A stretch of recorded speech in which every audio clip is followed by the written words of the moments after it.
Welcome to Our Girl Relationships. On this channel, we talk about problems people face in their day-to-day lives. Let's start with a video. I'm a 34-year-old widowed woman. During the last year of the pandemic, my husband died of COVID-19. We had 3 children. Financially, I can manage the whole house by myself, and the very little monetary help we get from my husband's workplace goes to our savings account. It has no fixed motives, but just for random extra expenditure. It's almost been a year of him passing, and ever since things have gotten really hard for me, both emotionally and due to the children's closeness to their grandparents, I need to maintain a relationship with them as well. Even though they have always been passive-aggressive towards me after the death of my husband, they have a claim over everything that belonged to them, which is legally incorrect. Everything after my husband belongs to me and our children. My mother-in-law, 59, is the more aggressive one than my father-in-law. He has somewhat changed after the death of his son and gotten really closer to 3 of our children, and he knows if I'm walking away, I will be taking my children with me too. So, due to his emotional attachment, he doesn't try it with me and is quite chill about it. So basically what happened was, according to my husband's will, the part of land and assets that he inherited from his grandfather and all other assets and cash will go to my name after his death. Look, we don't really have a lot, but it's more than enough, and raising 3 kids and yourself isn't easy. Half of the money will be gone alone to college, tuition, so on a long-term scale, the money and assets are not really that much for us alone. The things between my mother-in-law and father-in-law were never good. I don't know how she won over my father-in-law's heart, but as far as I know, they just got married and were together due to her getting knocked up with their first child. They had a total of 4 children. As the things between them weren't good, so my husband's grandpa gave his assets to his grandchildren instead. My father-in-law was a good-for-nothing person. He didn't have any good paying or stable job or wasn't even a good father nor human being. So my mother-in-law's expectation of seeing a fortune was through my husband and always had eyed on his portion of assets that he inherited as well as the ones he created for himself. If she had been a nicer and kinder person, I would have considered, but she is none of that, and in fact, she never liked me or wanted me around, so then let be it. The only reason they're kinder to my children still is connected to their own selfish desires. The other day, when I went to pick up my kids from their home, my mother-in-law stopped me on my way while returning to my car in front of her porch and said that she had to talk to me about something related to my husband. So she kept her words straight and said how she spent on raising his son and deserves half of the inheritance he left, making it clear how me taking everything was selfish. When I said no and refused to have any talk about this further, she sternly threatened about how she helped me with getting a job while I was one step away from living on the streets with my kids and losing everything, and she would tell my boss to fire me from my job and take me to court to completely ruin my life. So, when she mentioned about telling my boss to fire me, she wanted to show her closeness towards my boss and how good of friends they are for how easily she can get me fired. I met my boss for the first time during my husband's funeral, as she is a close family friend. She knew I had no job, and no way my in-laws would ever support me. So she hired me for her company as her secretary. I love my job, and I make sure to never give them a reason to fire me or leave them unimpressed. Now, her threatening to get me fired literally scared me because jobs aren't really easy to find or get. If I lose this one, I will be hit pretty bad. Everything just makes me stressed out. After hearing this, it really hurt me a lot. To not entertain her or anything, I just excused myself and asked her to talk about it to me through my lawyer. I don't know what will happen, but basically all I can do is pray and hope for the best. Hey again, everyone. I basically read all the comments and I didn't expect this to blow up like this. Thanks for all the upvotes. Well, after everything happened, I hit my lawyer up and asked him about the best thing to do. He said not to worry about it as I have a job contract that states I can't be fired from the job before 2 years unless I break the rules of the firm, and he suggested me to explain the whole situation to my boss and bring her to our side. And if my mother-in-law starts anything funny, we can charge her with verbal harassment, and threatening is considered as domestic violence. So we can get a restraining order and sue her in court. But honestly, I don't really go that way. I will respect the bond my husband had with them and be nice to them just as a tribute to him. And if they cause any harm to my children or me, I'll simply walk away from their life. Our absence will ruin their life itself. So, after meeting with my lawyer and finding a solution to it, the next day I went straight to my boss's cabin after fixing a meeting with her and told her about the situation. She looked worried and briefed me a bit about hers and my mother-in-law's friendship. They were just normal friends as their sons grew up together, and also told me about how my husband was just like her son, and they were great friends. But she lost her son in a school violence and always had kept in contact with my husband to feel close to her son. She also told me that I was offered the job because of my own capability and not because I was a family friend, and she also assured me that nothing other than unprofessional behavior during the office hours can take my job from me. So, I was all sure and secure about my job. My mother-in-law, after a few days, comes to my house demanding that I transfer the ownership of the house to her name. And I told her a firm no and asked her to only contact me through my lawyer, and she acted crazy and started calling me names and went outside shouting at me. The neighbors watched and came forward to help me, but she was long gone by then. She returned back in the evening, threatening to not leave my property until I signed some papers that she made, and it was all a complete disaster happening. I called the cops on her, and she got arrested for trespassing on my property. Later, my father-in-law went and bailed her out of jail, and now she has signed an agreement of never contacting me or my kids in any form or ever coming to my house, and she can't be present anywhere near 100 feet from me or my kids. If my father-in-law has any motives, then he would be put to jail too. He's really heartbroken that he won't get to see his grandchildren again for a while, but it's safer this way.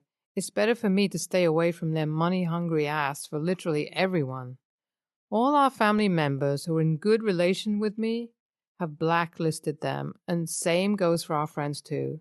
My boss came to know about it when my mother-in-law contacted her to ask her to fire me from my job, but she refused and has been avoiding her call since.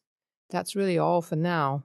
OP, the fact that you think that you are the a-hole itself speaks volumes about your self-esteem. No, you are NTA and never will be in the eyes of a sane person who is nice. Get them toxic in-laws out of yours and your kid's life. They deserve nothing, and there's a reason why they got nothing in the first place. Look, I see that you respect your husband a lot, but their presence will just make you more prone to toxic environments and ruin yours and your kids' mental health.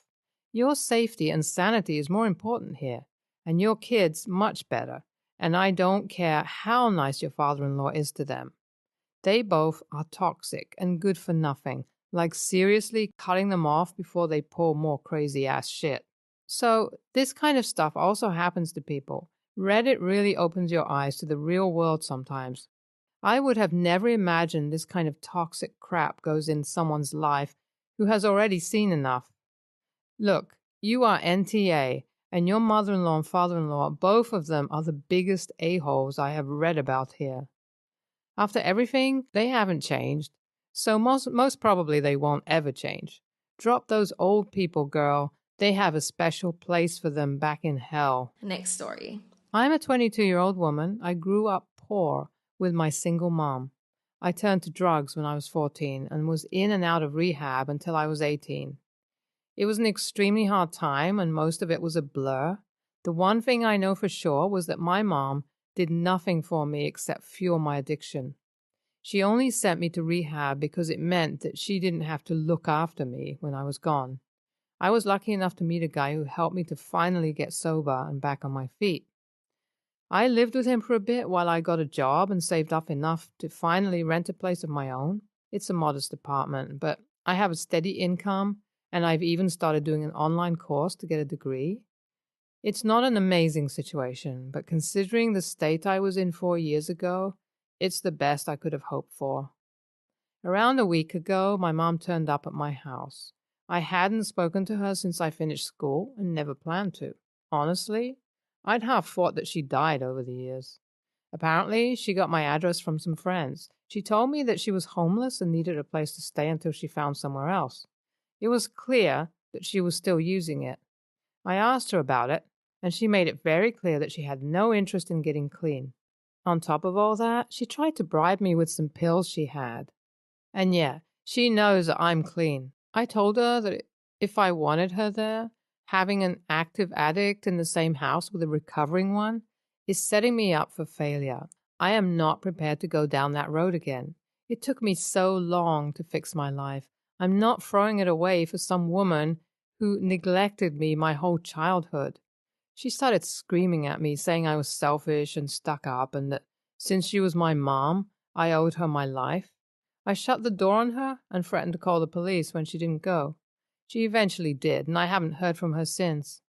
I want to have a good relationship with her, but I just don't think I can possibly live with the very person who almost destroyed my life. And I'm not going to risk my recovery for her.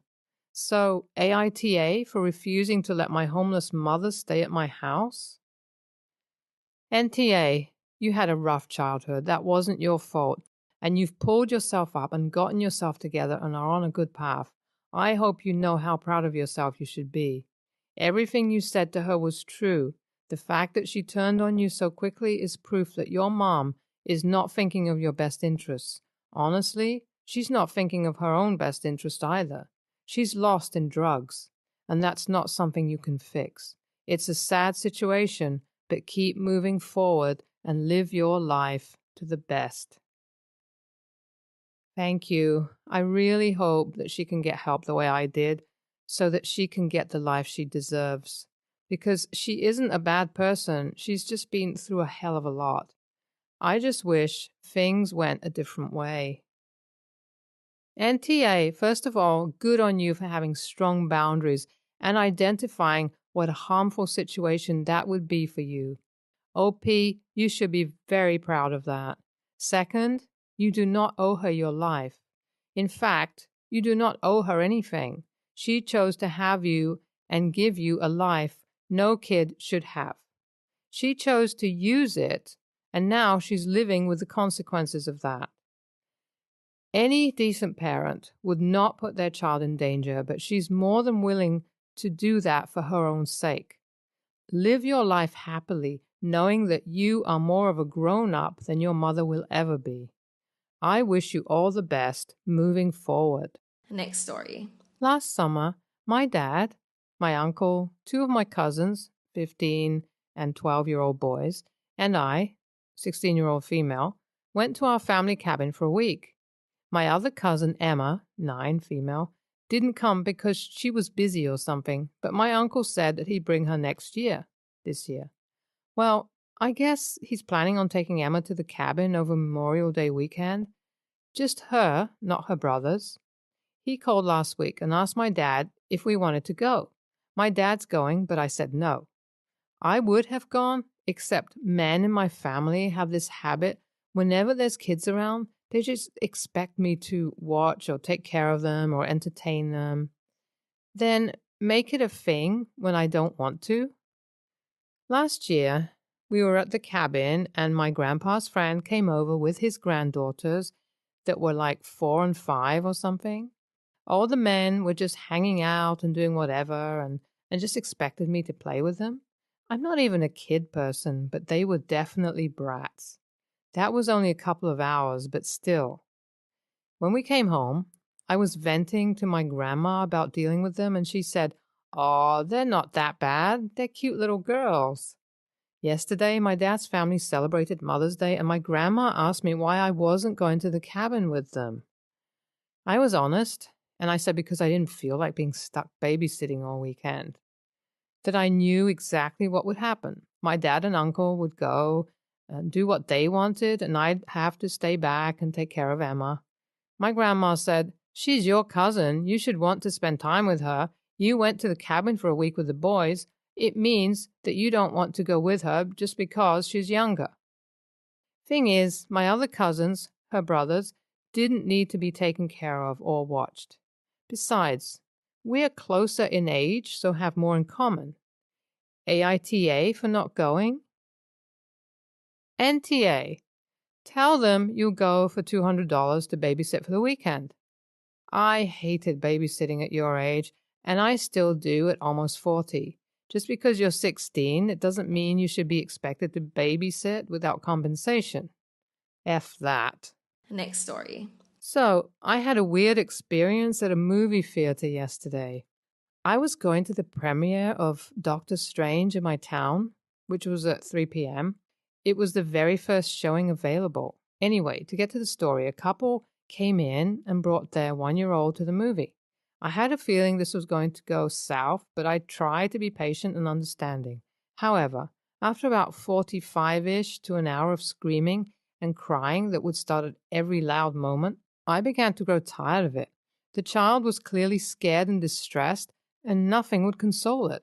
And after about the time limit that I listened to them not walking out and trying to console her in the theater, I leaned over and said, "Do you mind stepping out? This has become distracting." And let me tell you, the response I got was a bit shocking. The mother looked right at me and said, "Screw you. Why don't you just leave? It's just a baby." The father jumped in and said some colorful stuff too. But to be honest, I don't remember what he said exactly. But I tried to stay calm and explain it was distracting the whole theater. And it got to the point I felt the need to go get the manager. So I did. He spoke to them and then to me. He explained that they couldn't find a sitter, and this was the only time they could see it, and asked me to not confront them anymore.